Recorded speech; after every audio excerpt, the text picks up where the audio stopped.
Hi everyone. Welcome to week number, what are we in, 4 or 5? Lecture guide number 3, The Arts of Ancient Egypt here.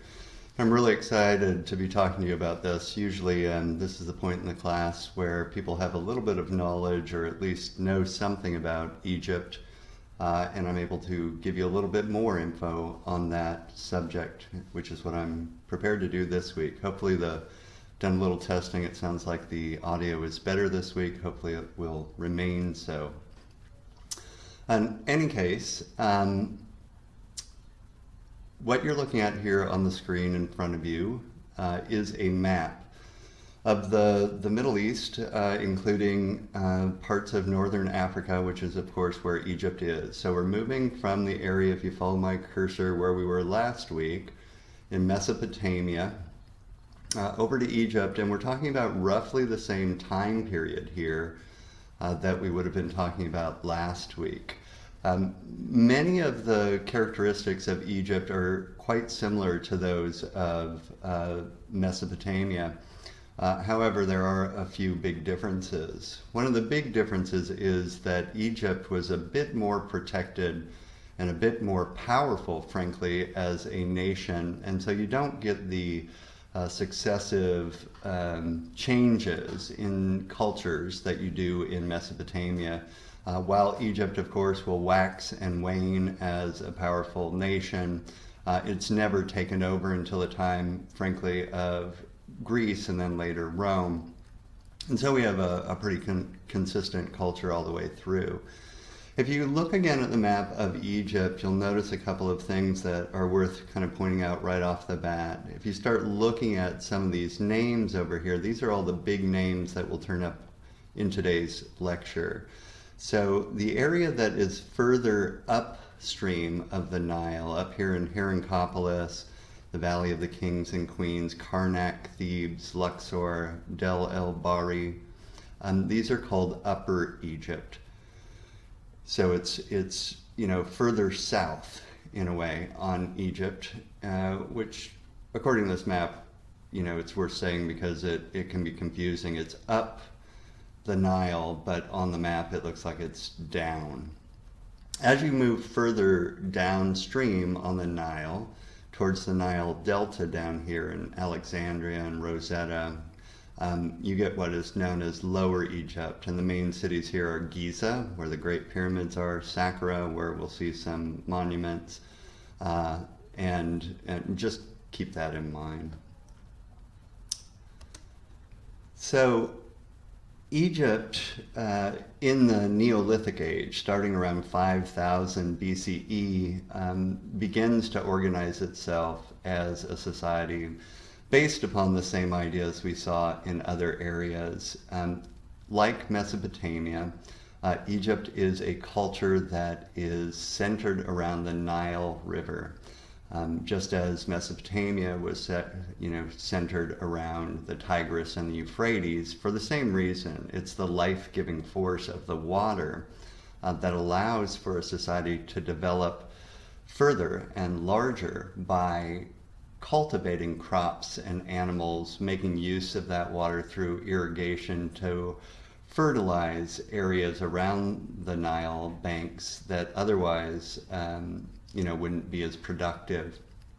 The pictures that you have on the screen here in front of you give you an idea of how important this is, and ancient Roman historians, Herodotus in particular, noted that Egypt is a gift of the Nile. The society of Egypt develops slowly but surely between 5000 up to where our lecture really starts, around 3000 BCE. I'm getting more and more organized, growing larger and larger, and eventually by the time of 3000 BCE, somewhere around there anyway, both Upper and Lower Egypt, which were separate kingdoms, were united under the king Narmer, who we'll come to in a bit. Egypt is a very hierarchical society at this time. In other words, there is a very strong belief that the king or the ruler, or later in the New Kingdom, a term that's probably more familiar to most of you, the king is known as a pharaoh. is understood as a god on earth, not so dissimilar than we saw in Mesopotamia during particular moments of time. The difference is that in Egypt, this god on earth is at once a manifestation of one or another of the key Egyptian gods, either Ra or more often Horus, and I'll give you an idea of who these gods are in a moment, or later on under Akhenaten, a manifestation of Aten, or at least Aten on earth.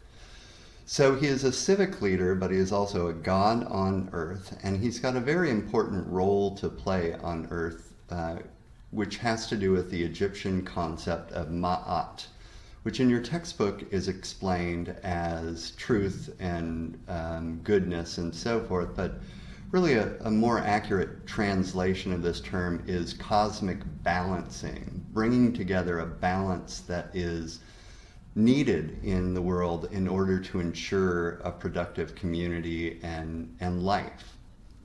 So he has a role to play, and he is held accountable for that role to some degree. Whether he achieves it or not will indicate whether he gets everlasting life in the afterworld, which we should say just right off the bat, most of the art that you see in this lecture is built around the idea of ensuring eternal life or eternal bliss for either the pharaoh or king or upper echelons of society, what in the West we might call the aristocracy, or in Egypt these are, higher class officials. They can be members of the priesthood. They are usually relatives of the royal families. Ma'at, or balance, which is a term that is on your handout, and you'll come across it over and again in your reading, is probably taken from, well, I always think of it as, a good way to explain this is looking at these two images. The image on the left is the deserts that surround all of Egypt. You move, honestly, in some places 100 yards from the Nile banks, and you are just in kind of wasteland deserts, which are, they don't have a lot of life to them. There's nothing that's going to grow in these areas. They are understood by the Egyptians as the red earth, right? The earth that is bombarded by the sun and can't give any life.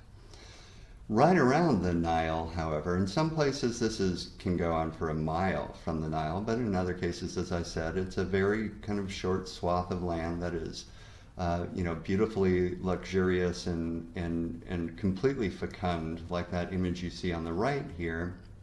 You have a ton of growth. It's almost like a tropical paradise. And of course, using the water from the Nile and maximizing something that occurs with all big rivers, of course. They flood, they leave silt, very rich effluvial soil on the banks that is conducive to the growth of plant life. Those plant lives, of course, allow you to cultivate herds of various animals so as to ensure protein for the society. It was the pharaoh's job or the king's job, both symbolically as well as logistically, to ensure that fertility would occur, to balance then the overpowering dominance of the sun in this area with the life-giving force of the water and the earth that could be cultivated. With that in mind then, before we even get into the art, I want to talk a little bit about Egyptian cosmology and their gods. I've already said that it's important to maintain a balance, to give this balance, to give life. Shouldn't surprise you, I suppose, that the Egyptian pantheon of gods, which is polytheistic, right? They believe in numerous different gods, probably started based upon precedents that we've already seen, precedents that, start in all early societies in which there is a kind of deification of celestial bodies. The earth becomes a god, the sun becomes a god, water becomes a god, and their interactions are usually seen as allegorical for ensuring, again, life in the community. So, Egypt is set up and sets up its cosmology, its way of thinking about the universe and the placement of the gods and humans within this universe, based upon a series of dualities, represented by these two images you see here. Life and death are the big dualities here. Egyptian art is meant to ensure eternal life, life that exists beyond one's actual manifestation of life as a living body on earth into the afterlife in all perpetuity. The Egyptians believed in what we today might call a soul, and it's much more complex than I'm rendering here, but their soul they called the Ka. The Ka is kind of the life force of individuals. For upper crust society, especially the kings, that Ka, or life force, was understood as being coextensive with their gods. So at times when the pharaoh was understood to be a manifestation of Horus on earth, the Ka of that pharaoh would live in him, and then in the afterlife would need to be preserved in various funerary monuments and sculptures for all time, so as to ensure his afterlife.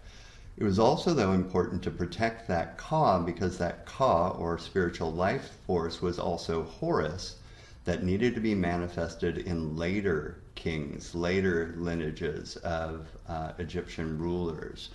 Again, the key principle behind this is the eternal nature of the Ka, ensuring eternal life or bliss among the leaders so that they could ensure in perpetuity for all times ma'at, or balance in the universe.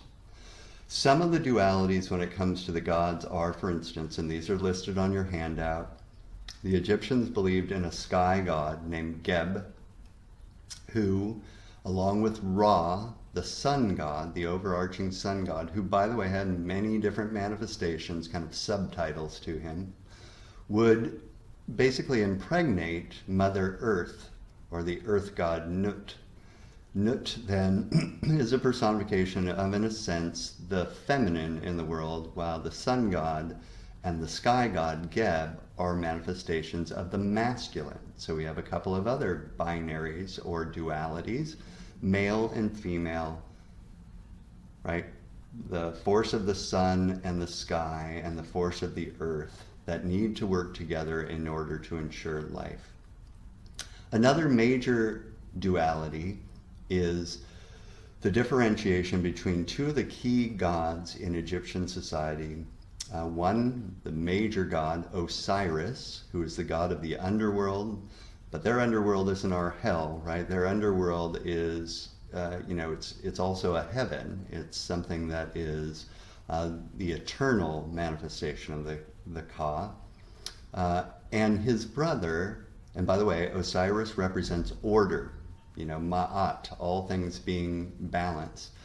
Where his brother, Seth, who is oftentimes represented by a hippopotamus, and we'll get back to why that's the case, represents chaos. In Egyptian mythology, and as much as we know it, for instance, at one point, Osiris and his brother Seth are locked in various battles on and off to ensure order over chaos. And at one time, Seth gains the upper hand, is able to defeat Osiris and turn him into literally chaos by dismembering him and spreading all of his dismembered limbs all over the universe. To ensure order, then, Osiris's consort, his wife, so to speak, Isis, along with their son, Horus, who is a major player in this story, put back the pieces of Osiris, kind of cobble him back together to ensure order.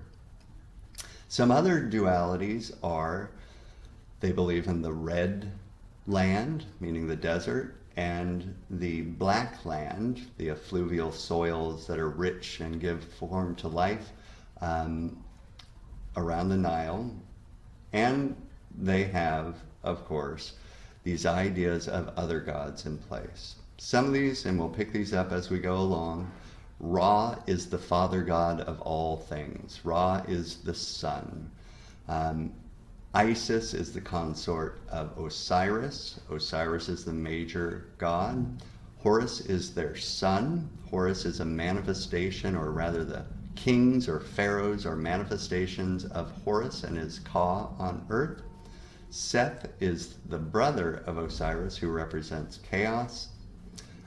Anubis, you've probably all seen Anubis at one point or another, the Jackal-Headed God, is a kind of, how to put this, a god of the underworld, but a god not like you usually see in horror movies or various movies, who's a bad god. His job or role to play is to actually guide the deceased through the underworld to ensure that they pass the various tests that they need to pass to get into the eternal life of the underworld. Then finally, another major goddess, because this is one of those androgynous gods who, depending on where the god shows up and in what context, might be male and on the other hand might be female, is Hathor, who is either a bull or a cow, usually represented with a moon between his horns, who represents fertility more often than not, or is understood as a protector of the pharaoh. But think about this, fertility and protector go together for the Egyptians, in that what Hathor actually protects is the life-giving force represented by the pharaoh or by the god. Some of the other symbols that we'll see along the way, might as well say these off the bat, is the Ankh. An Ankh is, you've probably seen it before, it looks like a cross with a circle at the top, or an oval shape at the top of it. The Ankh represents eternity. A scarab beetle, or a scarab, because it looks like a little beetle, but if you've ever seen these before, they're big. They tend to live off of dung, animal feces, and because they reflect the sun with these multi-colored shells, the scarab, by the way, is oftentimes crushed to create various forms of makeup. They represent the cycles of life, death, and regeneration of life. Because they live off dung, because they reflect the power of the sun, they've become this symbol. And it's not just Egypt that uses the scarab, by the way. Another symbol is the falcon, which represents Horus, and the wedjat, or the eye, usually within a wing, and we'll see some of this, which also represents Horus, or the eye of Horus.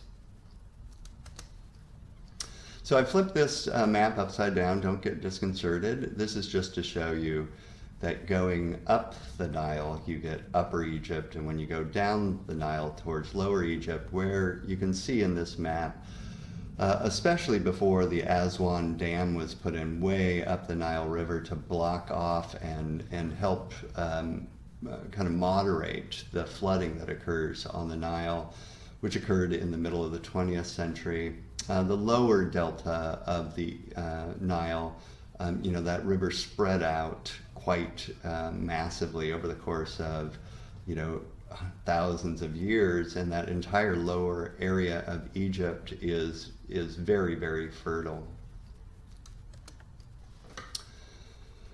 Our first major object for this discussion of Egypt is one of my favorite. It's a work that is usually known as the Palette of Narmer. And what you're looking at here is a slide of both the front, or what is taken to be the front on the left, and the back on the right here. It was found in Hierakonpolis, which is an area where Horus is worshipped, in a necropolis, which is the name for a city of the dead, or a city in which tombs are built. And it was created somewhere around 3150 to around 3125 BCE. What we see here in general is probably a symbolic representation of the unification of Upper and Lower Egypt right before 3000 BCE by the leader Narmer, who is on the left-hand side, that huge figure that you see there. We're going to go through this systematically, but one of the things that you probably are wondering is, how do we know that this king's name, and it's before the New Kingdom started naming these pharaohs, although we'll use that term pharaoh kind of indiscriminately here to refer to all Egyptian kings or leaders. The reason we know his name is that he is accompanied by hieroglyphs, or Old Egyptian style writing, which tell us his name. Now, the hieroglyphs were finally decoded in the middle of the 19th century after the Rosetta Stone was found when Napoleon was campaigning in North Africa, trying to secure trade routes for the French. He had a very difficult time of it, by the way. The English came in right behind him, wanting those trade routes themselves, and harried him throughout Egypt. But one of the things he did is he brought with him over 200 scholars to document ancient Egypt. It was the first kind of renewed craze in all things Egyptian. And they found this stone called the Rosetta Stone, which had 3 different languages on it: ancient Greek and Coptic, as well as hieroglyphs, all of which said the same thing. And so since we knew 2 of the languages, we were able to start piecing together how hieroglyphs work. We're not going to talk in this class about all the ins and outs of hieroglyphs, but it is worth knowing that you read them both from left to right and right to left, and even in some cases both ways, that the hieroglyphs themselves are oftentimes phonic units or sounds that then, when put together, make a word or a name. And in this case, what we see is up at the top, if you look at my cursor here, a hieroglyph. And this hieroglyph has a fish next to an upright chisel. And we see it over here again, a fish next to an upright chisel. And flanking this, by the way, are probably representations of a fortress or some kind of palace structure, probably the palace structure of Narmer. Now, these hieroglyphs together, the fish and the chisel, sound the words Nar and Mer, which is how we know who this guy is. And there are further hieroglyphs here, including a hieroglyph over here next to this smaller figure, who is the Sandal Bearer, telling us his name, and hieroglyphs over here next to the fallen leader of Lower Egypt, which tell us his name as well. Now on to the specifics of this. We're going to talk at this stage about, first, what all of these representations mean, probably, in as much as we know that. And then we're going to come back and talk about Egyptian style, meaning the way that they represent things in their artworks. And remember, a style is a kind of general set of ideas about the visual characteristics of a particular culture during a particular time that we expect to find over and over again in their art. So the first thing we want to say is, let's just take the top. Up at the top, you can probably tell this is, and by the way, this is all a relief carving, right? Things carved into the surface of a slate tablet, a makeup palette, which I'll come back to in a moment. And up at the top, you have on each corner a representation of what looks like a bull or a cow. This is either the sky goddess here, Geb, or it is maybe Hathor being represented here over and over again. Both would make sense. Both are representations of a protector god, an overseeing god. Now the fact that they represent this figure 4 times on all corners is symbolic. The Egyptians knew about the cardinal directions of north, south, east, and west, and when you see something represented on all 4 corners, north, south, east, and west, what this tends to mean is that that god and what it represents exists all over the universe, on all corners of the universe. So in this case, it means something like Narmer is being protected in all of the universe by the sky god or by Hathor, the protector god, goddess. In the center, and this is most important on the front side, we'll start with the front side, is Narmer. Have his hieroglyphs here.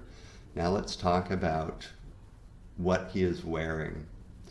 Everything that Narmer is wearing or holding is representative of a king, and these symbols will remain the same through almost the entire period of Egypt up until Greek conquest of Egyptian times. As a matter of fact, it goes even beyond that, although it's a little bit uneven after the conquest.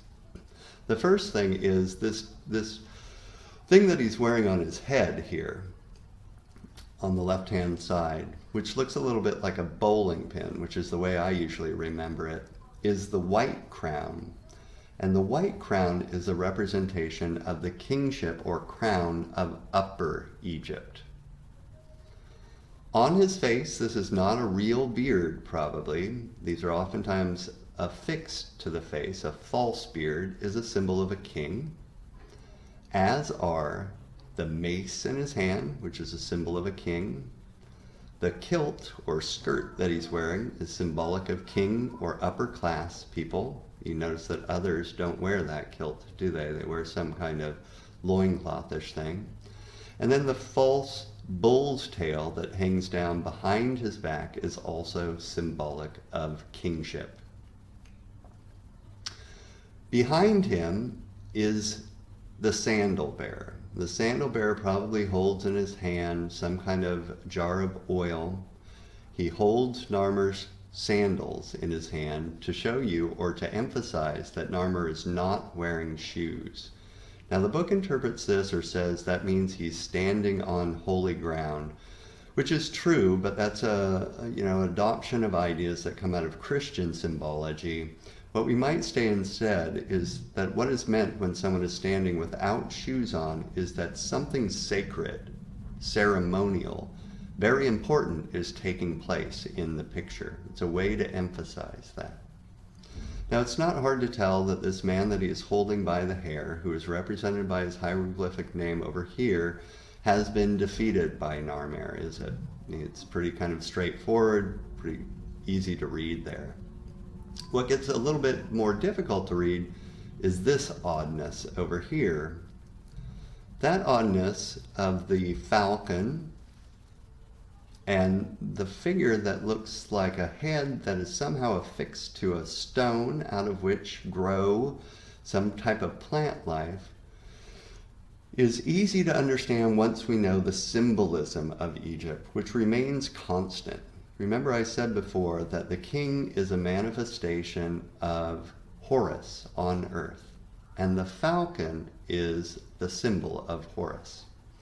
So in a way we have a symbolic representation of the very scene we see in the center in this small little scene of the falcon and this head of the man on these plant life things sprouting from it. And what I mean by that is those plants that are growing out of that head shape are papyrus reeds. Now papyrus is most well known by most of us as the material that was used to be ground into pulp and to provide the earliest forms of what today we would call paper. That's where we get the term paper, papyrus. Papyrus reeds grow all over Egypt, but they're especially predominant in Lower Egypt. So using papyrus here to represent the king of Lower Egypt, who is being vanquished by Narmer, is what is going on here. Further, what is happening here is that Horus, in the form of a falcon, has actually put a rope through the nose of the defeated king of Lower Egypt, much like you would put a rope through the nose of livestock to be able to control them.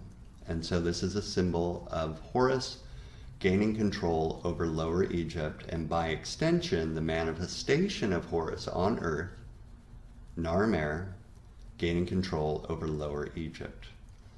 Beneath these figures are two vanquished foes down below, and there are a couple things with them. So they look like they've been beaten up, right? They look like they've been trod underfoot. Over here is a little symbol of a fortress, so a powerful fortress that's been overcome. And over here is what's known as a Gazelle Trap. It's a kind of hieroglyph or a symbol of a structure that was used to entice gazelles into it and trap them for food. So symbolic of trapping or vanquishing again.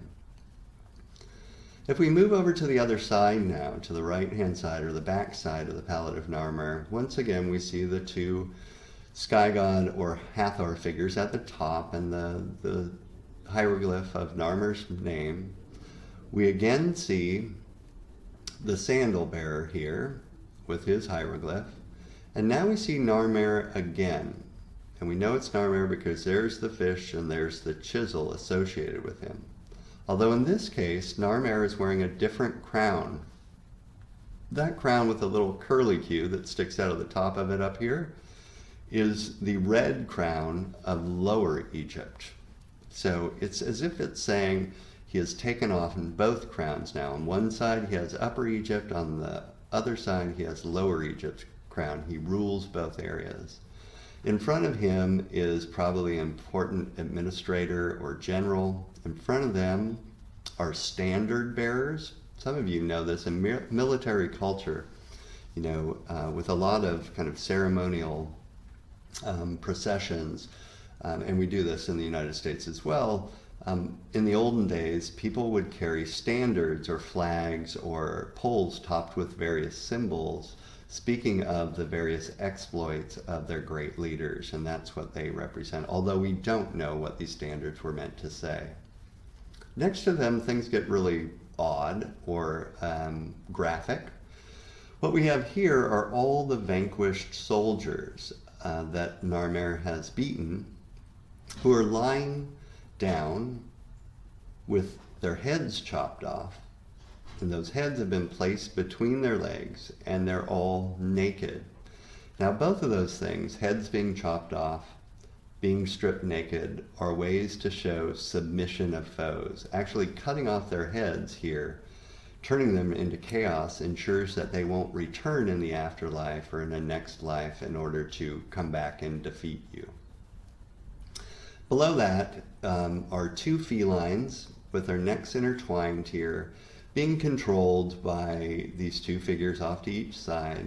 And we believe this represents the idea of unification of Upper and Lower Egypt, or more abstractly, the idea of ma'at, of unifying dualities so as to ensure a balance in the universe. And then below all of this, we see a bull, another representation of the king. Remember that Narmer and Egyptian pharaohs or kings often wear that false bull's tail, who has broken down the walls of a city and stomped all over his foes here. So that's the basic symbolism. Now let's return to ask the question about how this is represented. In Egyptian style, one of the most kind of dominant things we notice is what's known as the composite perspective. So looking at Narmer again over there on the left, just like we saw in various moments in Mesopotamian cultures, the king is represented in a composite perspective, or what's sometimes called a twisted perspective or a composite view.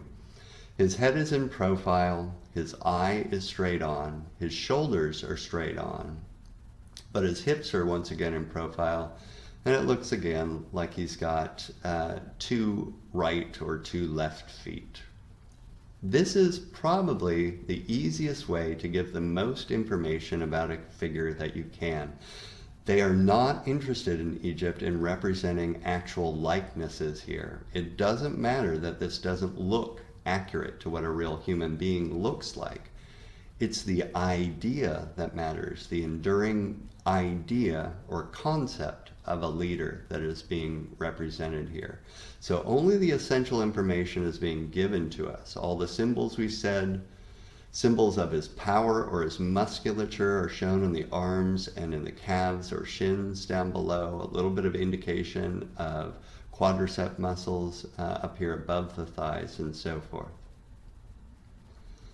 All of the figures have some kind of composite pose, don't they?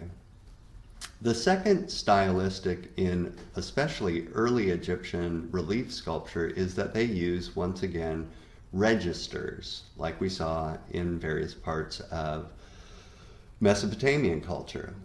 This line that runs across the sculpture, both here and down below Narmer, this ground line, sets apart different scenes, different kinds of views onto the world. These are known as registers. So we've got one register here, one up above, another register for the scribe, and another register down below, and we have that as well on the back. We also have something else that you will recognize is very common in early forms of art. We have hierarchical poses or hierarchical scales. Narmer is the most important, so he is the biggest. Second most important is the leader, who is vanquished, and you want to make him important because that way your conquering of him is even more important, is second biggest. Third biggest is the Sandal Bearer over here. And if we move to the other side, the back side, we see this as well. Narmer is the biggest. Second most important are the Sandal Bearer and the Administrator. Third most important are the Standard Bearers over here. So hierarchical poses here. The other one is we expect to see lots of hieroglyphs in Egyptian art, and we expect to see lots of symbolism where animals stand in for gods. Let's move to the next big work. This work is known as Tai Watching a Hippopotamus Hunt from Saqqara around 2510 to 2460 BCE, so much further away in time. I brought it in here so that we can see how these things are represented again and add a few more terms. This is a scene, again, of a relief sculpture that was painted, as most of these things were painted, and placed in the tomb of this major Egyptian official. He was not a king, but he was a major official, so part of the upper aristocracy of Egypt. Again, there's this huge, huge difference between the king and the royal families and the various relatives of the royal families, the priesthood and the administrators, and then the vast majority of people who are kind of the worker bees, the lower classes, the peasants, the ones who don't have any social standing whatsoever. One of the things that Egyptians believe is that when you die, first of all, you have to ensure that the Ka, or life force, is protected, and we'll come back to that when we get to the pyramids. But also, you want to surround the deceased with scenes, representations, or objects that will ensure a happy afterlife, a blissful afterlife. Most Egyptians believe, and many early societies believe this, that if you are a good person, if you ensure in Egypt ma'at, or balance, you will go to an afterlife and continue to do the things that were most fun or enjoyable to you during life. And many of these very enjoyable activities are also things that are meant to be symbolic of balancing as well. So what we have here is Tai doing something that he would have enjoyed in his everyday life. He is hunting hippopotamuses. Many of these scenes will show people hunting for birds or hunting for fish, or basically, you know, the kinds of things that even today many guys like, and women as well, hunting, fishing, enjoying life. Tai is easy to recognize. He's the biggest figure, once again, in hierarchical scale, represented in a composite perspective. Again, head in profile, eyes straight on, shoulders squared to us, hips in profile, and so forth. Wearing a skirt, not the same skirt that we saw in the leader, but something that marks him as upper class. He is in boats that are very representative of the types of boats that would have been used at this time, much like kind of flat-bottom canoes that you might find in native cultures of the Americas.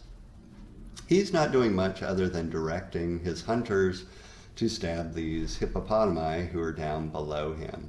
Up above, the paint is worn all off of this, are scenes of beautiful animal life, various birds and some kind of muskrat type being a weaselish thing. And even snakes are up here as well. So he's enjoying the things that he would have enjoyed in his everyday life, but there's a symbolism to this as well. Even today in Egypt, you might be surprised to hear this, but the animal that causes the most deaths in Africa is it's not a lion or anything of that sort. It's actually hippopotami.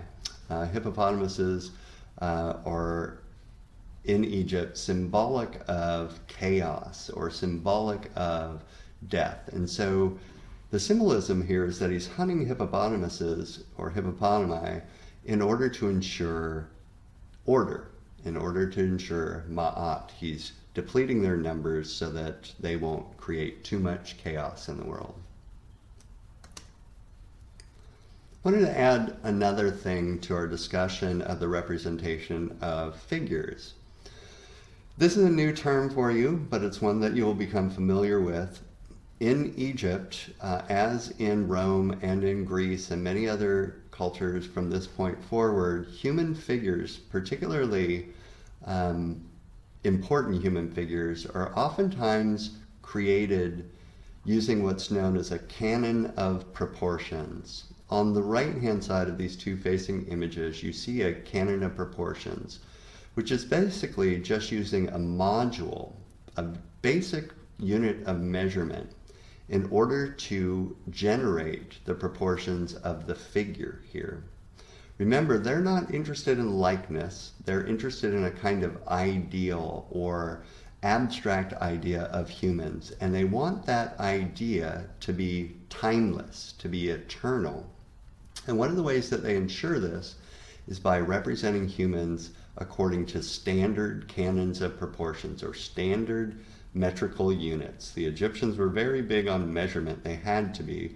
The idea of geometry, the idea of mathematics, these are things that the Egyptians must have known in some way in order to be able to engineer the various huge monuments such as the pyramids that they would represent.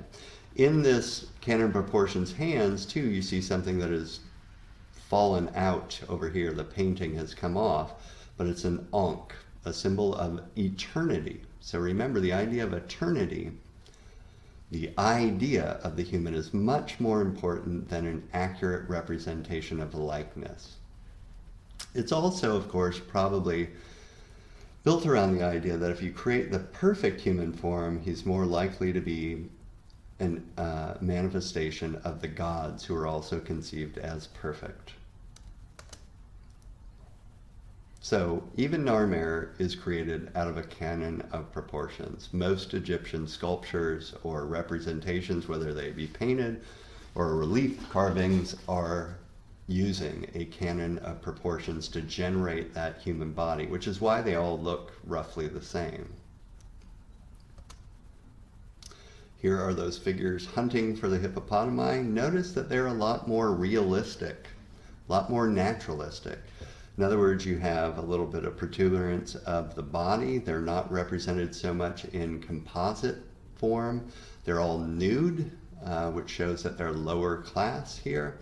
In other words, more naturalism was something that would only show up in the lower classes or the worker bees who were not in the image of God, were not manifestations of the life force of the gods, but were just common folk. And so to differentiate those who are of high standing from those who are low standing, a canon of proportions was used for the elite and less canons of proportions for those that are of the lower classes.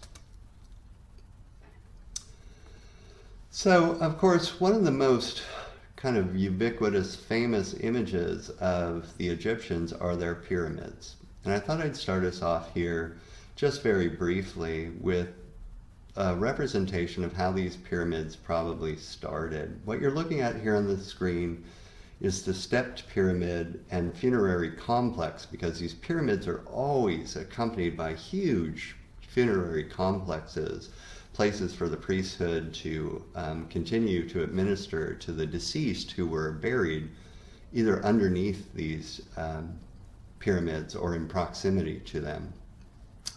Huge, very extensive yearly or bi-yearly funerary rites were performed in order to keep feeding the ka of the deceased ruler.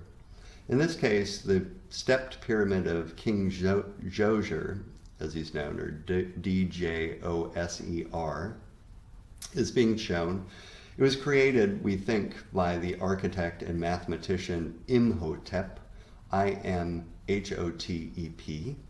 and it originally started as just one of these levels, not so dissimilar than what we saw before when we were looking at the ziggurat form.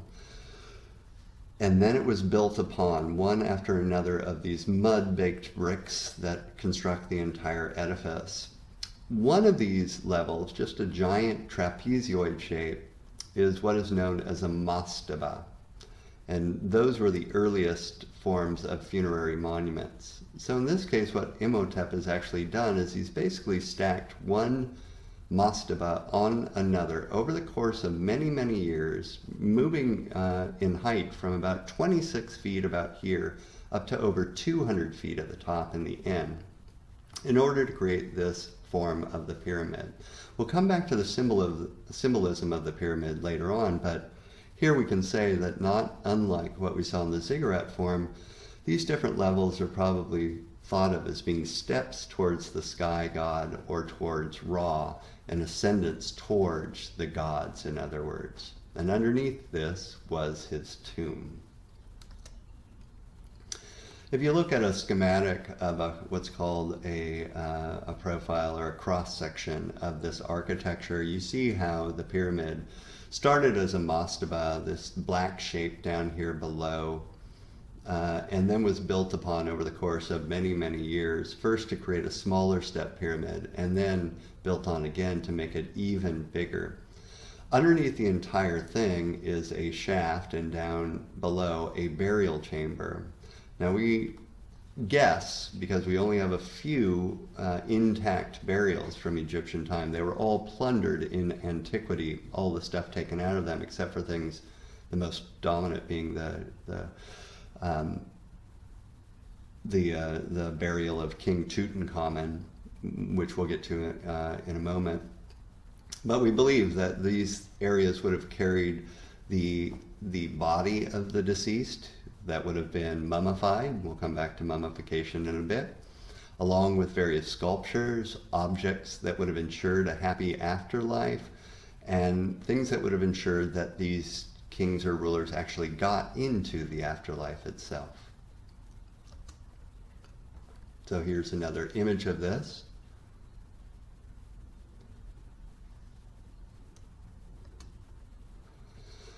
So now we're going to move down the Nile a bit to Giza.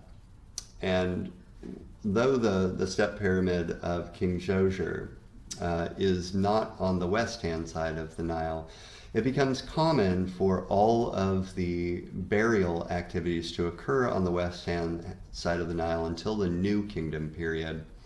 And we'll get to that in due course, because the sun starts in the east and sets on the west. And it was believed that, of course, these pyramids are associated with the afterlife, or the setting of the sun, which was symbolic of death. Most people, of course, have seen pictures of these great pyramids at Giza. The biggest of the pyramid, which is in the middle here, is the pyramid of Khafre, or Khafre. To the left here is Menkare's pyramid, and the smallest one in the background here is Khufu's pyramid in the back. These are by far the biggest pyramids ever constructed in Egyptian time. They are, of course, or most believe them to be, basically tombs that have a symbolic value associated with them.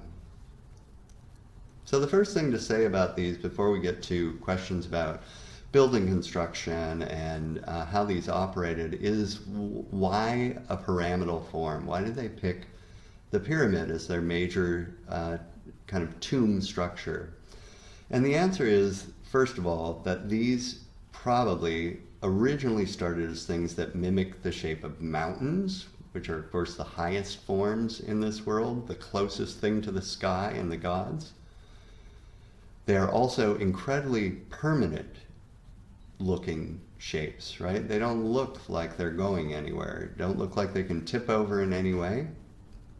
So they emphasize that idea of eternity. But one of the biggest important symbolisms of this is, and you'll have to kind of imagine this with me, look at where my cursor is right above this pyramid, the biggest one to Khafre. Imagine that at a certain point of the day, the sun will be right above that pyramid, and that the rays of the sun are emphasized by the sloping walls of the pyramid itself, as if it's bringing the rays of the sun, this major progenitor god Ra, down to earth. The idea of life impregnating the earth, or life impregnating the dead who are buried underneath it. Further, these things are set up towards the cardinal direction so that as the sun passes across the sky, and it isn't shown here, but the sun will actually light up one wall at a time while others will be cast in darkness, emphasizing this idea of the cyclicity, or the passage of life to death, light to shadow, all the way around these things. Now, this would have been even more emphasized if you remember from your reading that while today all you're looking at is sandstone, because most of the covering of this, the facing of this, had been taken away by later civilizations. Originally, this entire pyramid would have been cased in white limestone, very, very bright stone. And at the top, the very tip was probably covered in gold that would have reflected the sun even more. These pyramids are not on their own. If you look at this kind of schematic model rendering of them, what you see is the biggest pyramid in the middle, of course, with a long causeway connected to various religious structures where the priesthood would do various rituals. In this case, you see the Sphinx out front here, that were part of the ceremonies to ensure the afterlife of the deceased, the preservation of his ka. What I mean by that, and you will read about this in the text, is that yearly or every 2-year ceremonies would take place in which sculptural representations of the deceased would start on the east bank in various palace structures, be floated down the Nile on boats, and then carried along these causeways with various religious activities occurring to the major sanctuaries here where more rites were done and food offered and so forth, so as to ensure the everlasting life of the deceased ka. I want to give you a sense of the size of these things. If you can look over here on the far side, these are human beings, believe it or not. Every one of these stones weighs approximately 2.5 tons. What's left here is, as I said before, sandstone that's quarried from the area, but you're talking about somewhere in the neighborhood of 3.5 million blocks of stone in this structure. It's enormous. When I was a student, my instructor once told me that you could fit 3 modern stadiums inside of this. So if you imagine CenturyLink Field and Mariner Stadium inside of this with one on top of it, that's the volume of these things. They're just immense. There's nothing like them, which leads to the question of how they were constructed, which is, again, why I gave you that reading. It goes through some of the beliefs about how this was constructed and offers an alternative view of that construction method. Let's get in here a little bit closer so that you can see this even more to scale. Now, remember, it wouldn't have been rough like this. This bottom layer, which by the way has all been reconstructed, a smooth sloping side would have gone up. There would have been limestone blocks placed on top of this to create a smooth side all the way up to the top. That limestone was stolen by later cultures, but it gives you a sense of the enormity of this structure. It's all about permanence, it's all about eternity, it's all about this symbolism, and it's to protect the ka of the ruler who was buried either within it or underneath it. We don't know for sure because there were false tombs all around this, false tombs inside of it, and of course it was plundered in antiquity, so we don't know where the deceased was actually buried. The largest of the stones, if we again look at a cross section of this, the largest of the stones are giant stones that are placed over the major chambers. They're usually made out of granite so that nothing can get through, although it didn't foil the thieves. And those things can range in weight anywhere from 20 to 40 tons. They're just massive things. Don't know exactly how they move these.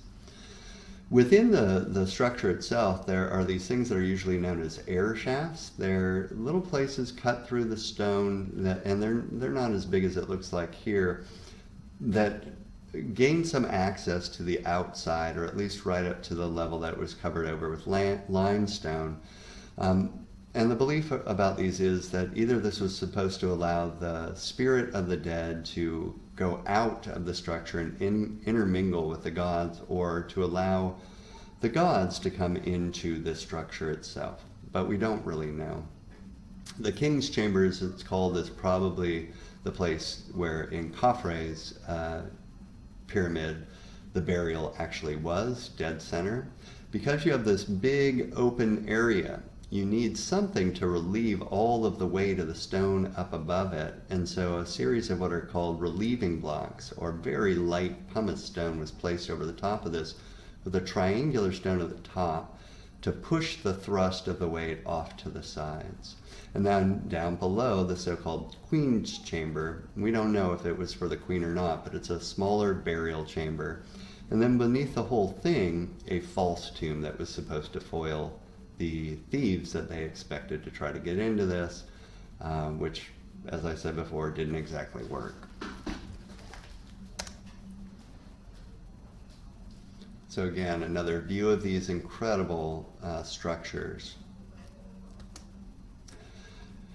Now, so I'm thinking about the afterlife, and I'll pick this up again for us as we get more images to talk about this. But, you know, most of you know, it's in every movie. It's, you know, it's been grossly kind of romanticized, and most of the information is misinformed. But we know that, of course, the deceased in the upper echelons of Egyptian society were all mummified. This process is a very lengthy process. You can read about it in your textbook in greater detail. But it probably came from, you know, a mistake way back when someone died and their body was buried in the sands, very silicon-based sands in the desert. And, you know, most of the moisture is sucked out by these silicon-based sands, and that body was preserved.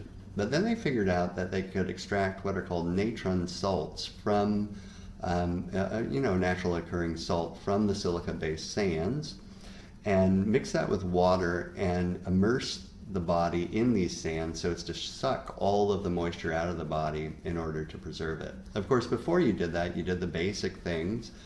You emptied the body of all of the internal organs. I always think it's funny, the Egyptians didn't think that the brain was anything other than gray goop. So they just, they actually pulled the brain out probably through the nostrils of the figures by sticking a stick up there and kind of scrambling it around and letting it all ooze out. And then they just got rid of that part. But all the other internal organs were taken out very carefully, with the exception of the heart, which was left in the body. The heart was always seen by Egyptians as the center of the Egyptian Ka, or soul, or life force, so it was left in the body. But the liver, the stomach, and so forth were taken out and put in what are known as canopic jars, these beautiful little vessels. And by the way, these things were all mummified themselves and placed around the deceased. The deceased was then sunk in this bath of natron salts for 40 to 60 days after all the fluids had been drained out of the body. Mummified in that way, or basically desiccated, all of the moisture of the body is taken out. And then wrapped in linens, also with various protective chemicals on them, or naturally occurring enzymes and so forth, along with various amulets and protective devices, jewelry, and so forth. And then that body was, of course, enshrined in a series of coffins, one after another, like those beautiful kind of nested boxes that you can see even today. but very beautiful coffins. And we'll see all these when we get to the tomb of Tutankhamen, or King Tut, in due course.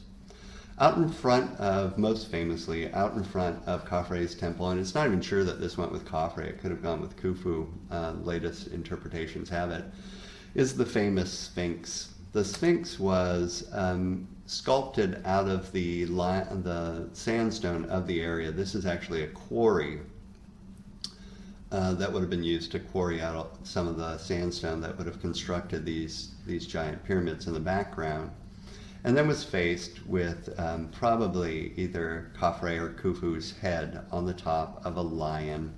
The lion, of course, is a symbol of power.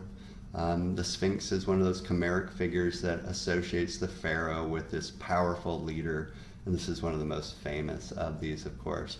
The face of this figure actually remained intact up until the time of Napoleon coming here, in which case, and then again in World War II, believe it or not, various soldiers used it for target practice and ruined a lot of this face. Once again, war getting in the way of ancient monuments. If we look at this face, it's possible again that this is a representation of Khafre, which you see over here on the left-hand side. This is a diorite sculpture of Khafre seated on a throne, and we'll go into this in greater detail in a moment here. So this great leader Khafre, as with most of these great leaders, would have been immortalized as well in sculptures, and these sculptures would be set up both outside of his palace when he was alive, as well as around his pyramid after his death. Khafre here is very common in its representation of Egyptian kings. He is he's wearing on his head the nemesis, which is it's based in the same shape as a cobra's head, this kind of headdress that he's wearing on here, which is symbolic of a god, which I'm not going to make you remember, but also of power, right? The cobra, which is found all over Lower Egypt, it's the biggest, most venomous snake around, and it's powerful in the same way that, of course, lions are powerful. And by the way, just like we saw back there in Jackal-Headed in that fertility figurine, his throne has lions on each side of it, symbolic of his power. He is once again wearing the false beard on his head. He would have been holding either a fly staff or a mace in his hand. It's since broken off. He also has various symbols around him that we'll see in a moment. He's wearing his kilt again here, symbolic of leadership. Most Egyptian sculptures have a slight bit of likeness in the face, but their bodies are completely idealized, meaning they're all created out of a canon of proportions rather than any kind of likeness to the actual leader himself. If we move around the side of this, you see some more symbols. These are papyrus on the side and lotus down below. They're symbolic of life, right? The symbolism of giving life to the universe that the pharaoh is meant to represent. And then at the top, and I think I have another image of this, you see the falcon again. The falcon is a symbol of Horus, and of course the leader is a personification of Horus on earth. So there we have it. This is all carved, just as we saw in the Oath of Hammurabi, or the Law Code of Hammurabi, out of diorite, which is an extraordinarily strong, enduring material. It's very hard to even imagine how they carved this, but it's to last for all time. The Egyptians, in their sculptures of leaders, tended to use these very hard stone, either granite or diorite or basalt, all of which they had to go get from way up the Nile River in Nubia, and then spend who knows how many years carving this, because they would carve it as a relief sculpture. They'd carve into the face and then slowly carve it into the round. I'm going to pause here for a minute to get a drink of water and take a break. You'll notice very little, but I'll be back in just a second here.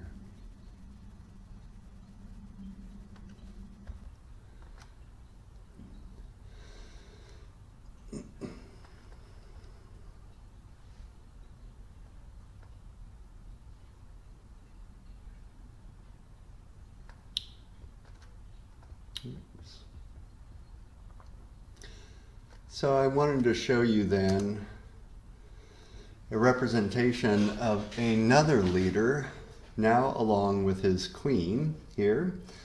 What you're looking at in front of you is the sculpture of Menkaure and his wife,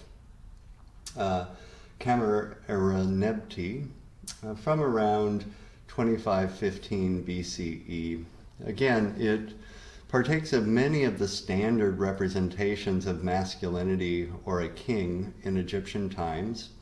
You can see the way that it's carved. In this case, this is made out of slate, so not quite as hard of a stone, but a fairly hard stone, in which you would carve a high relief sculpture out of the background. See this in the background here, and then slowly carve it all the way into the round.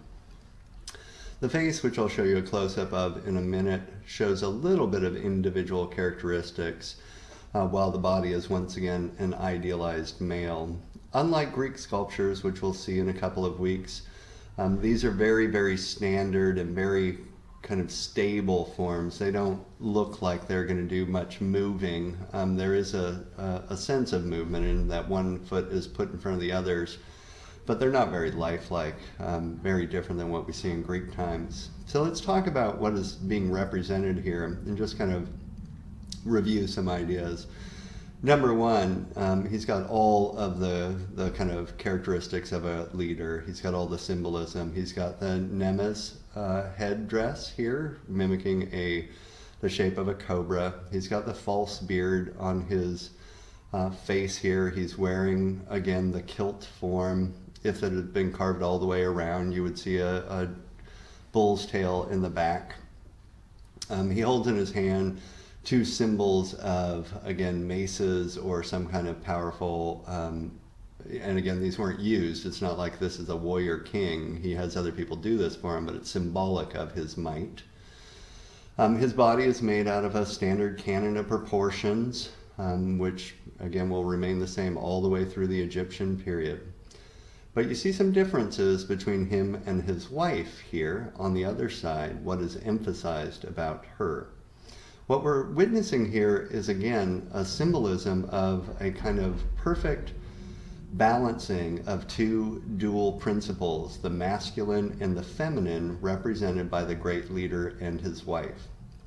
Women were very important in Egyptian society as a symbol of the feminine. And so here, unlike many other sculptures in which you don't even see women represented, we have a woman as his complement. Now, with that being said, she is a little bit behind him, isn't she? She's a little bit less important than him, but she's still here as a complement to him. The emphasis on her is on her body. Her breasts are very, detailed, with nipples being shown. We show, again, the navel and a little bit of swelling of the abdomen, which is probably symbolic of fertility. There's an indication of the pubic triangle, which we've seen going all the way back to ancient fertility figurines. Her body is a little bit more rounded, usually understood as feminine, than his is as well. But together they represent the idea of balancing, or ma'at. Looking at these from the side, you can see how it's carved in great relief. It's not fully in the round. Her hand reaches out and touches him in a gesture of intimacy and wraps all the way around his side to show the uniting of these two forces of masculine and feminine. If we look at their faces up close, again, without photography or some kind of way to judge whether these things are accurate representations, what we can say is that they have a little bit of individuality. You can definitely tell the difference between one Egyptian sculpture of someone's face and another sculpture of another leader's face. But you can also see some kind of abstraction or simplification of this form towards a general type of leader.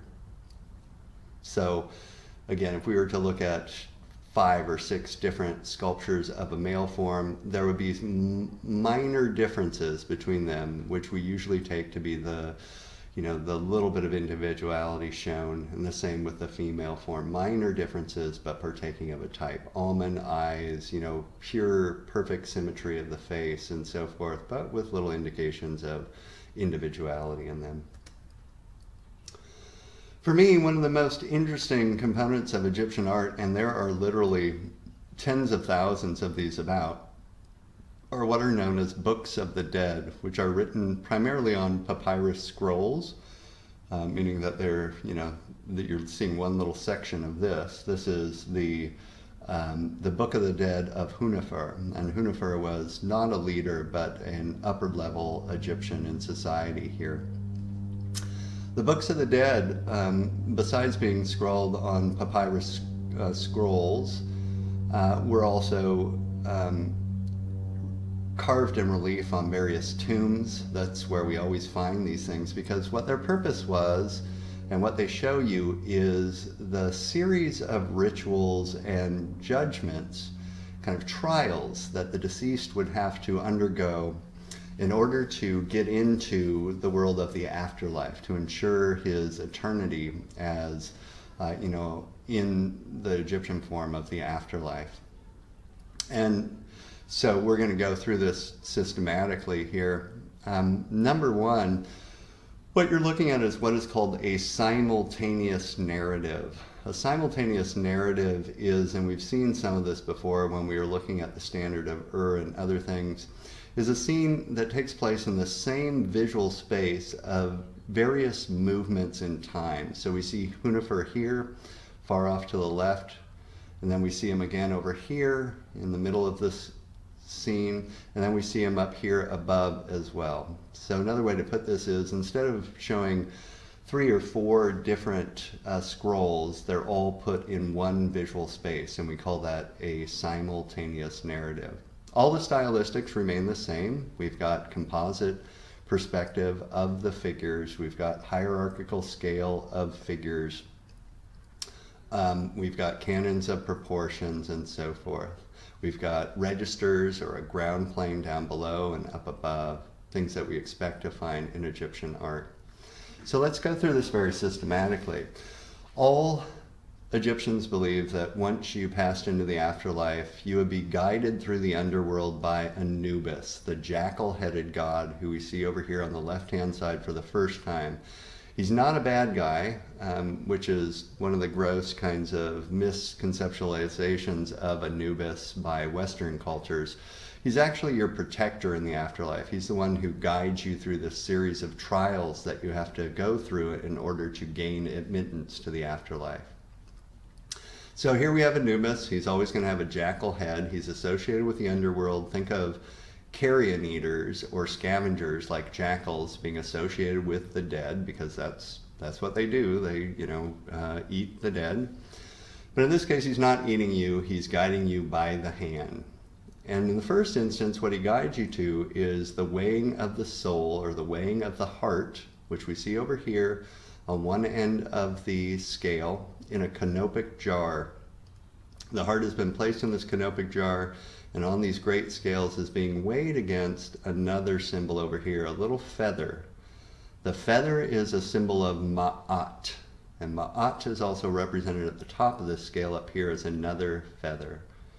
Now in this case, what is occurring is that you're seeing Anubis here trying to tilt the scales in your favor. What's symbolically happening is that your soul, in a sense, your Ka, or your life force, all the good things that you've done in life, is being judged against the ideal of balance, or the ideal of good, or the ideal of what your book calls good and truth, Ma'at.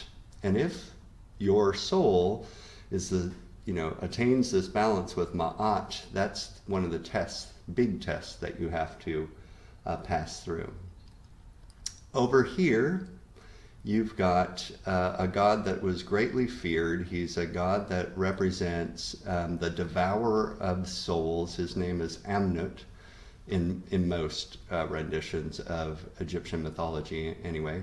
And Amnut is a chimeric figure again, a composite of various different animals that the Egyptians took to be destructive. So we've got, his head is a crocodile. Again, think of crocodiles in this world. His body has the mane of a lion and a lion's front paws, another powerful symbol and animal. And then his hindquarters are the hindquarters of a hippopotamus, who we've already greeted as being, a destructive force in the world. As this is occurring, the god of scribes, the recorder of good and bad deeds, so to speak here, known as Thoth, is writing down the results of this trial. The Scribe God has an ibis head. An ibis is a kind of waterfowl that has a long beak that is associated with writing implements. That's why, he takes this form. And he's kind of like, if you're a Christian, St. Peter's writing down in his book of good and bad deeds, all the good and bad things that you've done. He's doing something very similar here. Now, in this case, Hunefer has passed this test, and so now he is being presented by a falcon-headed god, who we know to be Horus, to Osiris. And Osiris is over here, sitting on a throne. It's a manifestation of the pharaoh. He wears on his head both the crown of Upper Egypt, the white crown here, and the crown of Lower Egypt, this red crown, these two little red things sticking off to the side. He wears all the things associated with pharaohs, the shepherd's crook here, the fly swatter here. He sits on a throne, and he's hearing from Horus, his son, how Hunefer did and whether he should be accepted or not. Now there's some other symbols here, and I'll show you close-ups in a minute, but down below, these little squiggly lines that are at the base of his throne are symbolic, on the one hand, of the Nile, of water, which is a life-giving force, and from that sprouts, among other things, a lotus, which is symbol of life, on which there are 4 deities.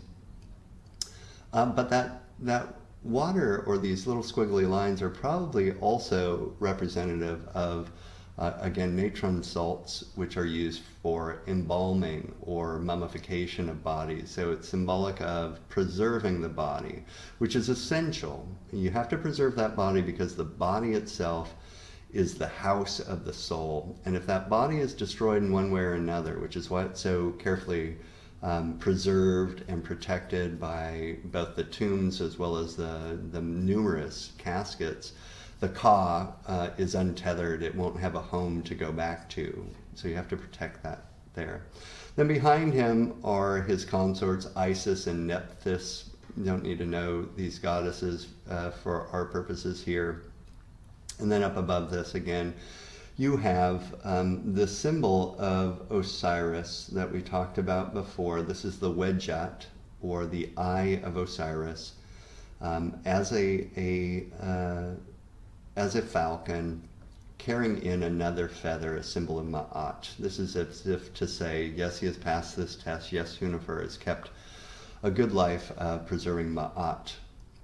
All along this, up above him, are hieroglyphs that tell you about what you're supposed to say in answer to various questions that are posed to you, is also a part of this judgment process. And you can look these up. They tend to be pretty funny, frankly. There are all these questions that the deceased is asked in the underworld to see if he's led a good life, and you're supposed to answer honestly.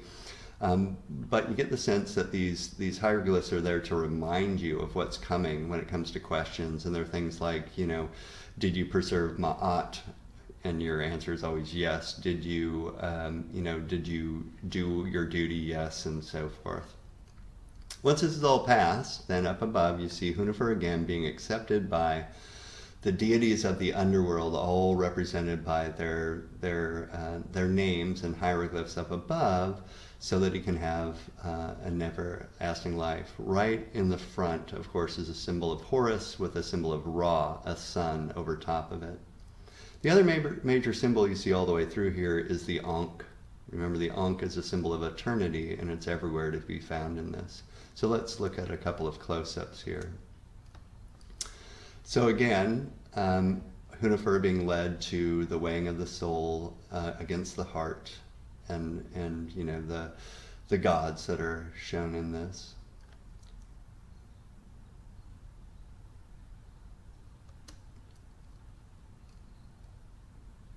And then being presented to Osiris here with that symbol of water or the Nile, as well as natron salts down here below.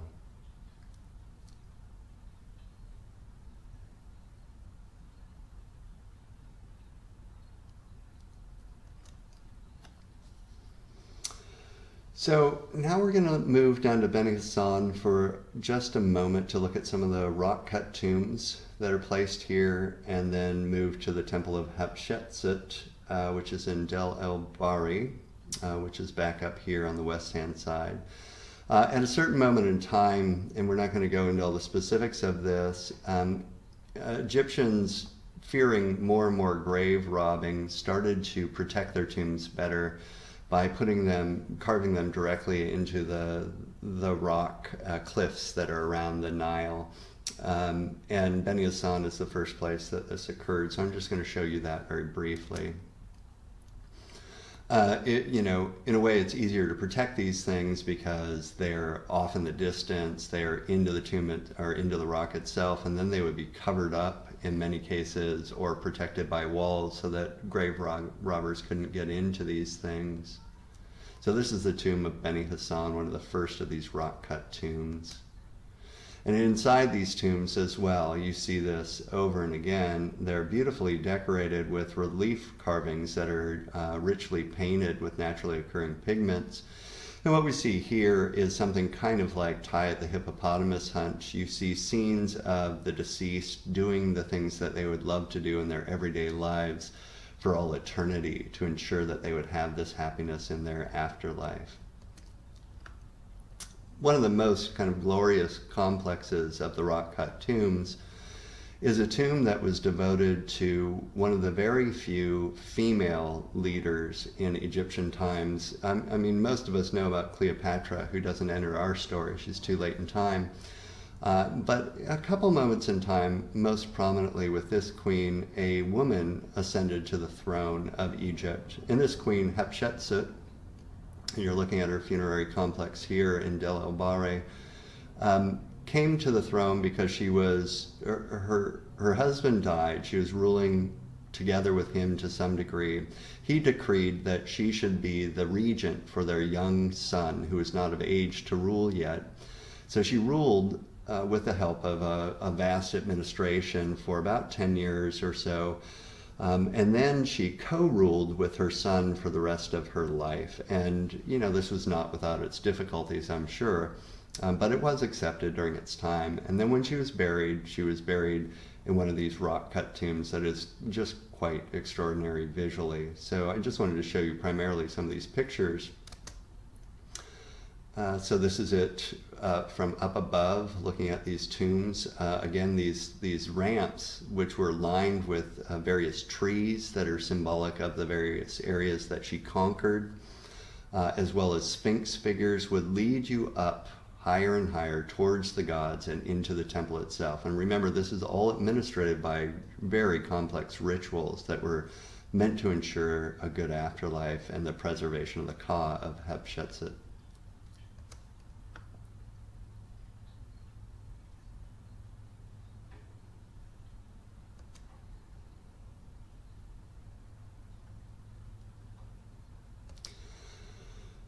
Lining the walkways, or the causeways, the ramps leading up to it, are Sphinx forms, many of which seem to resemble the various sculptures of Hatshepsut. So it's putting her face, as we saw back there with Khufu or Khafre, on the Sphinx, a symbol of power in Egyptian culture, with the requisite qualities on the head of a great leader, the nemesis again, and the false beard, which even as a woman, you wore a false beard, you wore all the trappings of the male pharaohs, because there wasn't any symbolism for female leaders, so you just adopt those symbols of the male form.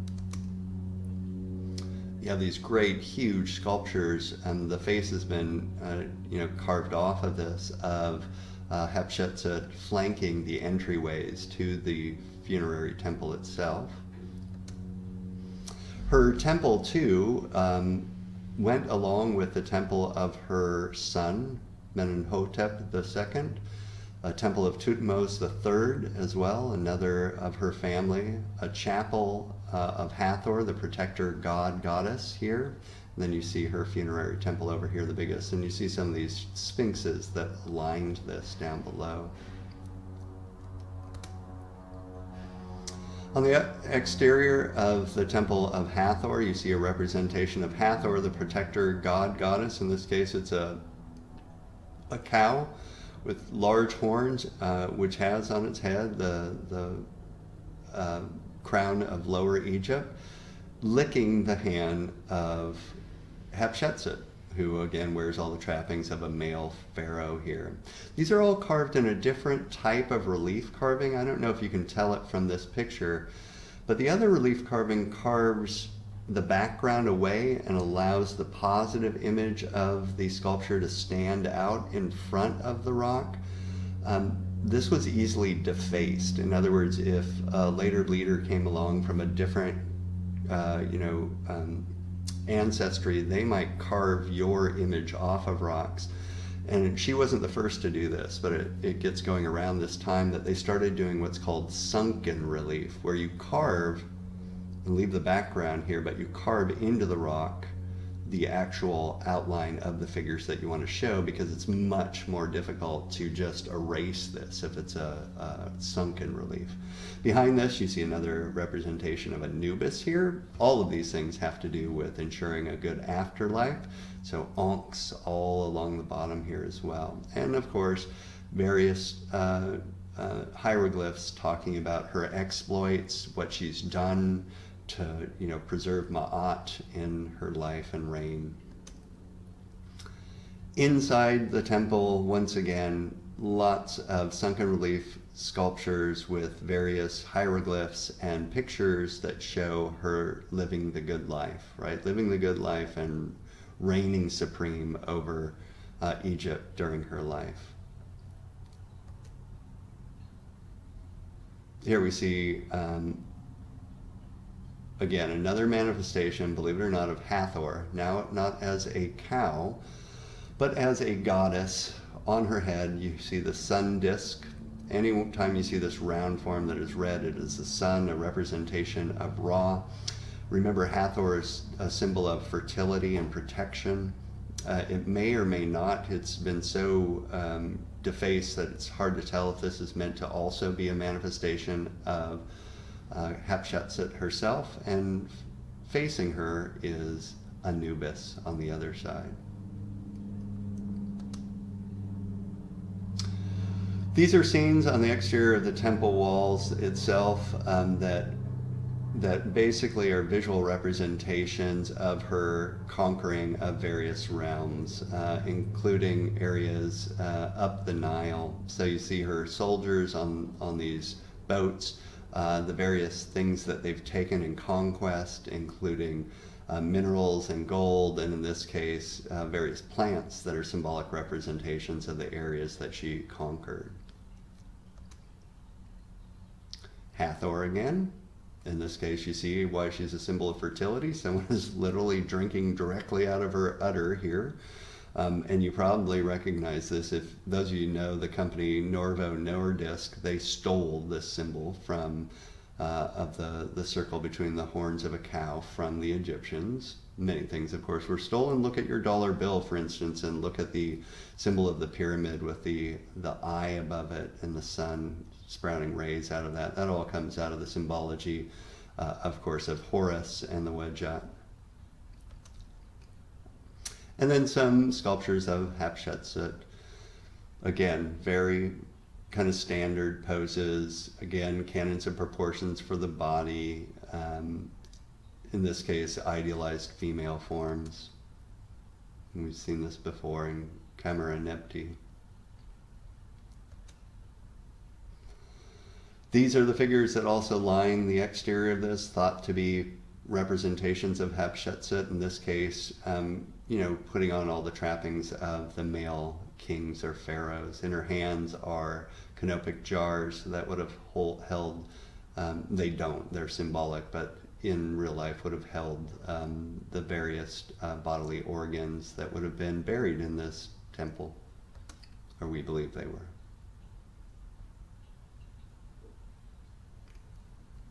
So again, I guess the big point is to say, when you're a female leader, and you come from a long line of culture that only has leaders that are male, in order to give yourself the status of a leader, you have to adopt the very symbols of the male form. Some of these sphinxes that probably represent her likeness.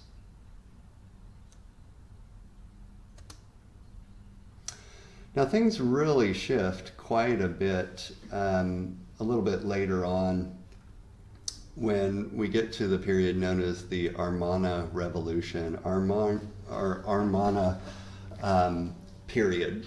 This is a period in which we have a leader ascend to the throne who changed his name from his original name to Akhenaten, and you see a sculpture of Akhenaten here.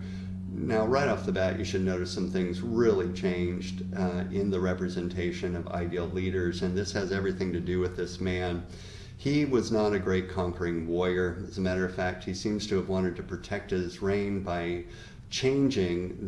moving the entire court and palace and all of his funerary structures out of the standard places and moving it to Tel El Armana, which is close to Thebes in contemporary times. And he also changed the way that Egyptians worshipped and thought of their relationship to their gods. He tried to establish as a new kind of primary god, a manifestation of the god Ra as Aten. Aten is a sun god, but in this case it's kind of one of the various aspects of Ra, and this gets fairly complicated, so I'll just put it this way. It's like Ra has taken a new form for Akhenaten. And in this case, to consolidate his power, Akhenaten believed that he was the only emissary of Aten, that Aten, the sun god, only spoke through him, and from him he extended his knowledge and the things that he took from Aten to the rest of his court and to the rest of his people. This is a way that he could keep power to himself rather than having it dispersed through the large priesthood that had grown so powerful in Egypt by his time period.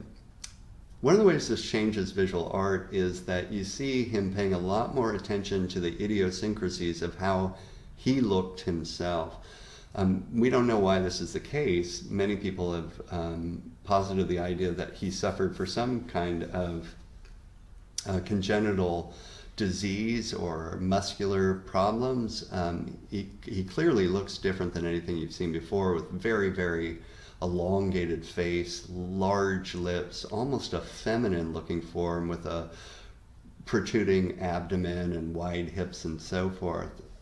Most people believe this is what he really looked like, and so he is probably trying to push the idea of his own individuality, his own kind of specialness, rather than partaking of a long ancestry of types from the Egyptians. He's showing you how he looked, because now he is special. He's started all these new things. There's some things that remain the same. The Nemes headdress, for instance, the false beard, the fly crook here, and over here would have been the shepherd's crook over here. The obviously the kilt as well, but his body type does not conform to any standard representation of a canon of proportions. It seems to be very individual, as does his face over here, very individual type. So again, he moves everything, the entire court of court, so to speak, of Egypt away from the major centers, either Giza or Saqqara or up here in Thebes, to Akhenaten down here, kind of right in the middle of Upper and Lower Egypt, and establishes his court and all of his palaces and funerary monuments and so forth there. Akhenaten then represents his relationship to his god in these various sunken relief sculptures. Maybe you can see it better here, how the background is the furthest plane forward and everything's carved beneath this plane that covered the walls of his palace as well as his funerary temples. On the left-hand side is Akhenaten himself, again very individually displayed with this long neck and the elongated head, which may or may not have been accurate, by the way. He may have, again, had congenital deformity, so to speak. This again, fairly kind of fleshy body. And his queen, who you all know, believe it or not, this is Nefertiti, famous Nefertiti. And what they're doing here is they are, and this was a part of his reign, very intimately playing with their daughters. These are their daughters, their children, who, again, they're not very good at representing likeness, but it's not about likeness so much here. It's more about the idea of children, so they're just made like smaller little versions of these figures. But very, very familial, right? Very intimate. They're playing with them, they're sitting on their laps, they're sitting on their shoulders, they're kissing them and so forth, while up above, the symbol of, in this case, of Aten, their sun god, is extending its rays, the life-giving force, to them, to show that they partake of Aten, the sun god.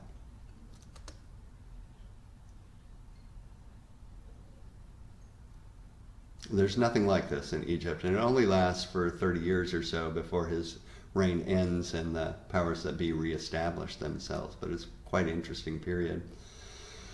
This is one of the most famous images from this period, of course, Queen Nefertiti, who is his queen, this beautiful, beautiful woman. And believe it or not, this famous sculpture of hers is not any kind of special sculpture. It was actually probably meant to be a kind of model that was worked up by a sculptor and painted. And you can see the inlaid eyes here. One is missing, so that he could copy it for later sculptures, of which there would have been many. So she would have sat for him a couple of times, the sculptor, who would have worked this up in probably clay and then carved it out of various stone. Then he had an image of her, so he wouldn't have to bother her every time that he wanted to carve an image of her. Now, unlike anything you've seen before, in as much as it's possible to tell these things, this looks like a real individual human, which is a part of this period in a way that it hadn't been before, at least not among the upper classes. Remember, the lower classes would do this, but not the upper classes. And it's quite powerful to see an image of someone that you believe to be a likeness of them, as if you're seeing them through time.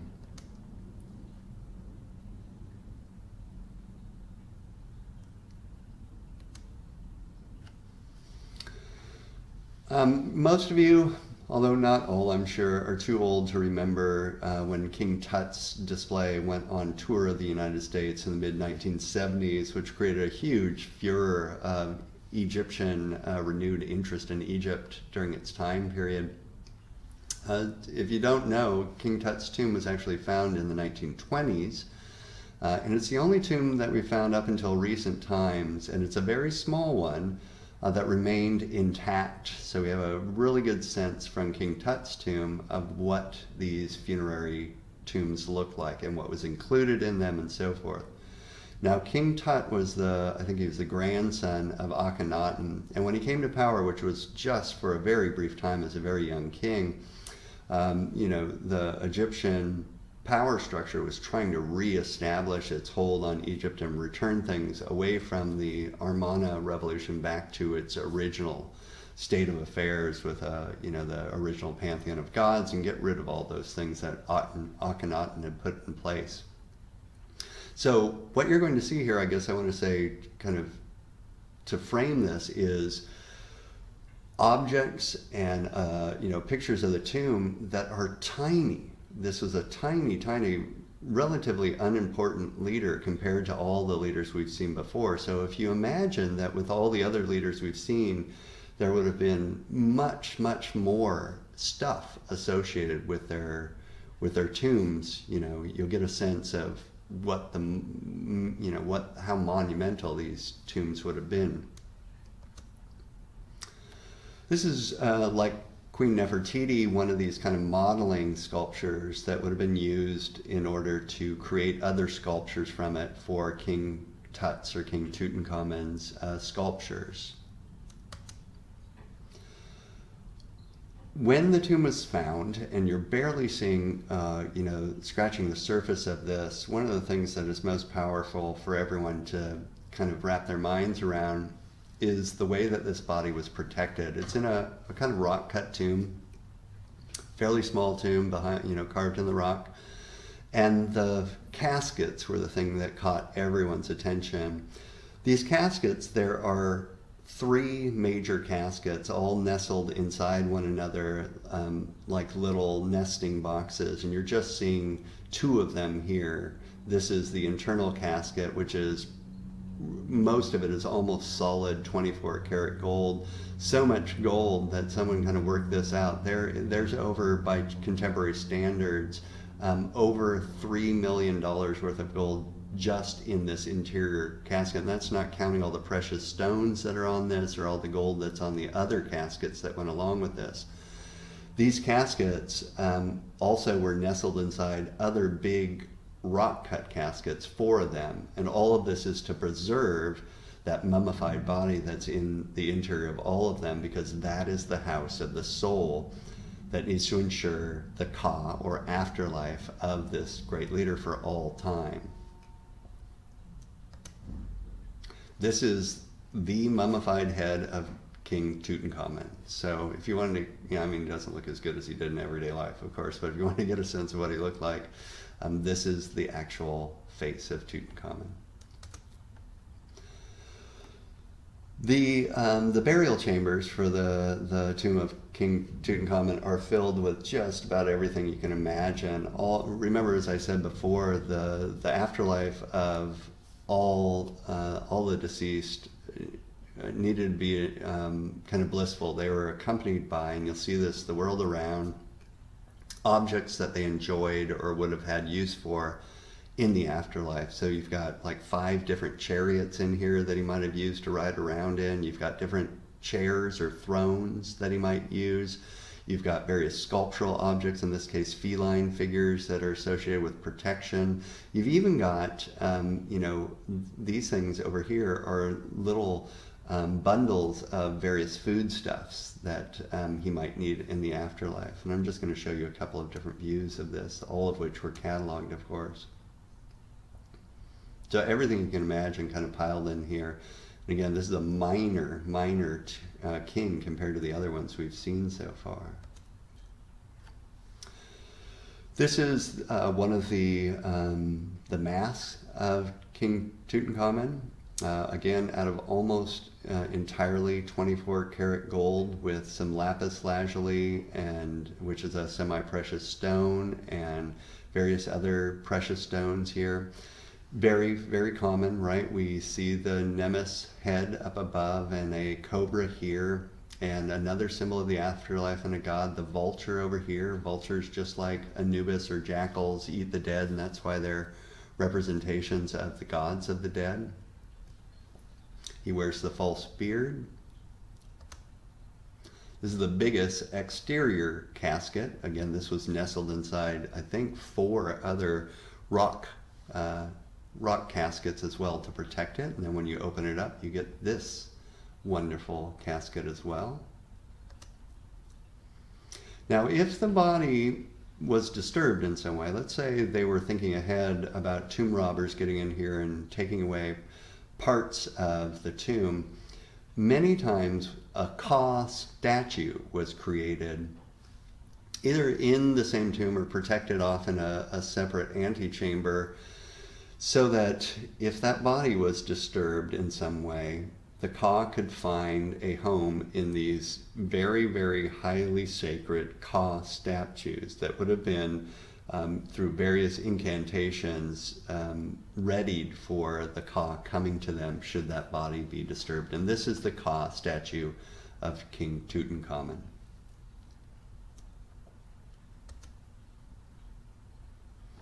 Now I don't have any pictures of this, but I wanted to show you, once that body is preserved and wrapped in linens to mummify it, all through those linens are little protective devices, amulets and charms and beautiful jewelry that's to ensure through its own symbology the afterlife of the deceased. In this case, what we're looking at is a pectoral amulet from Senruset, who is another leader much before King Tutankhamen, 500 years before. But it's a beautiful example that's in your textbook, so I thought I would bring it in here so that you could look at it. These would have been worn around the neck, both of the living, but also they were buried with these, both on their body, beneath the various layers of linen that wrap them, as well as in the tomb itself. So what we expect in these beautiful objects is, of course, materials that are highly symbolic. I haven't said this yet, but hopefully you read about this. Gold is so important for the Egyptians because it's symbolic of eternity. Gold, of course, reflects the light of the sun like nothing else. So it seems to be somehow very conducive to the sun god Ra. Also, gold, unlike other metals, doesn't tarnish, does it? And so it seems to have this idea of eternity built into it. Other symbols of eternity here are to be found everywhere. Very kind of, again, symmetrically posed here. So let me just take you through this step by step. On each side, flanking the center figure, are symbols of Horus. And Horus holds in his talons symbols of Ra, or the sun god. Right, so the king is a manifestation of Horus, and here you see that idea. Up above, you have another sun disk here, again Ra, symbol of that generative force, power of light, and down below is a scarab beetle, symbolic of the cycles of life, life and death and so forth. On each side of this are other symbols of power, the cobras, which, by the way, I haven't said this before, but if you've never seen a cobra from North Africa, they look black, but then when the sun hits them, they go all iridescent. You can see greens and blues and so forth, so that probably fit into the symbolism of, again, something that was reflected all this vibrancy when touched by the sun, as did gold, as did a scarab beetle, and so forth.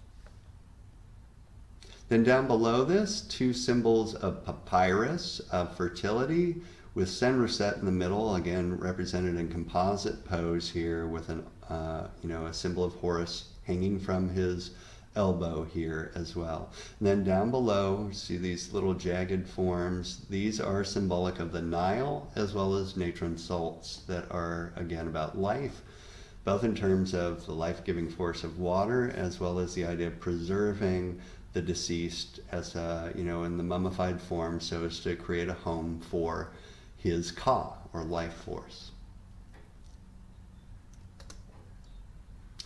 I wanted to end, and there are many other works of art in Egypt that we could go into, but I don't, some of these are covered in your text, and, we want to keep these lectures fairly short and sweet, with one of the most monumental temples. It's a funerary temple. His body wasn't actually placed here, as far as we can tell, of one of the longest ruling kings of the new kingdom, as it's called, Ramses II. Ramses II was an incredibly powerful leader. He ruled for almost 70 years. His military campaigns were massive. He conquered various areas all the way through Nubia and above it. That's way up the Nile, and extended the land of Egypt exponentially. He created huge temples, which you see in your textbook, and I just find this to just be the most amazing rock-cut temple you'll ever see. So it's actually placed in, originally it was in an area called Kush, which is lower Nubia. So Nubia is way up the Nile. This is the lower end of Nubia, so as to show his dominion over these areas that he conquered. It's cut directly into the rock face, or originally it was. It's had to been moved, by the way, which was, we'll go into this in a moment, but I can't even imagine how you do this stuff very slowly, I'm sure. The way this works is what you're basically looking at are 4 different representations of Ramses II, one of which has been destroyed here. Monumental in form, a human being, basically, these things are like 55, 60 feet tall or so you get an idea of the monumentality of this, and then walking up these plains towards this funerary temple must have really emphasized the power of this great leader.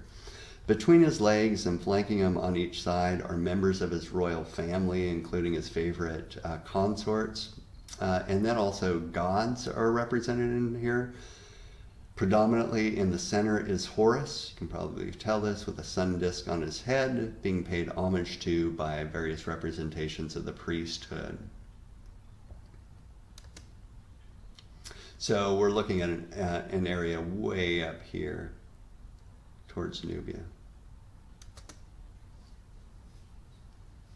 And a few more close-ups to give you the scale of a human being looking at these things. I mean, nothing like size to make someone look, powerful. And his temples all did this. It really used monumental sculptures. And these are all carved directly into the sandstone of these cliffs. And Horus in the center of this. Remember, the pharaoh or the leader is a representation of Horus on earth, Horus made human. This is what it looks like when you walk into the interior, so you'd have to pass by these things, and only the initiated, only the priesthood, the upper class could actually go into this funerary temple where rites were performed to ensure the afterlife of Ramses II. Now, his tomb was elsewhere, but this is where all of the Templar activities took place. And of course, once you get inside, there are more representations of Ramses all the way through this. Representations of passages of the Book of Dead are included in here, as well as deities from the Egyptian pantheon of the gods.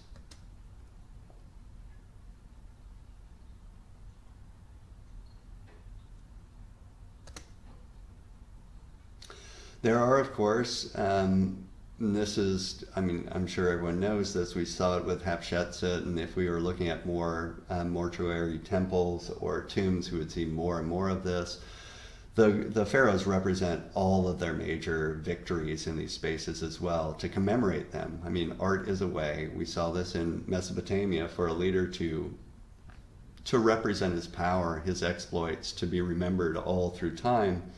And here we see Ramses II represented in typical Egyptian fashion and hierarchical scale with the composite perspective, and the crown of Upper Egypt here in the middle with the crown of Lower Egypt as well, which become standard by this time, with a a cobra coming out of this crown, the false beard on his head, the mace in his hand, all of these prominent symbols vanquishing his foes over here that are represented as in stylized faces that are supposed to represent Nubia or Upper Egypt. At this point, Upper Egypt. Now, I thought you might find this interesting. So there are a couple of temples at Abu Simbel, which is where this temple is, and they're huge, but they were threatened by, when the Aswan Dam was put in, flooding happened in these areas. In order to preserve these tombs, UNESCO, which is a government body, got money, millions of dollars, in order to carve these facades off of the front of the places that they were and re-establish them just a little bit away, higher up on the cliff, so that they wouldn't be destroyed by the flooding waters.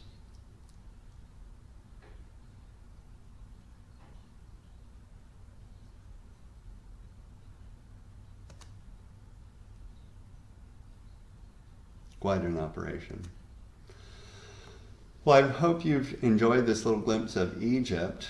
For our discussion this week, I'm going to ask you, and you'll see the prompt. We can't cover everything when it comes to Egypt, and I have found in teaching this class many times before that people usually have a few other questions based upon their own knowledge of Egypt, things that they picked up or seen in a movie or read about that they want answers to. And so our prompt for this week's discussion is going to help us to learn a little bit more about Egypt from one another. But you'll see this when you get to the prompt. I'll see you next week.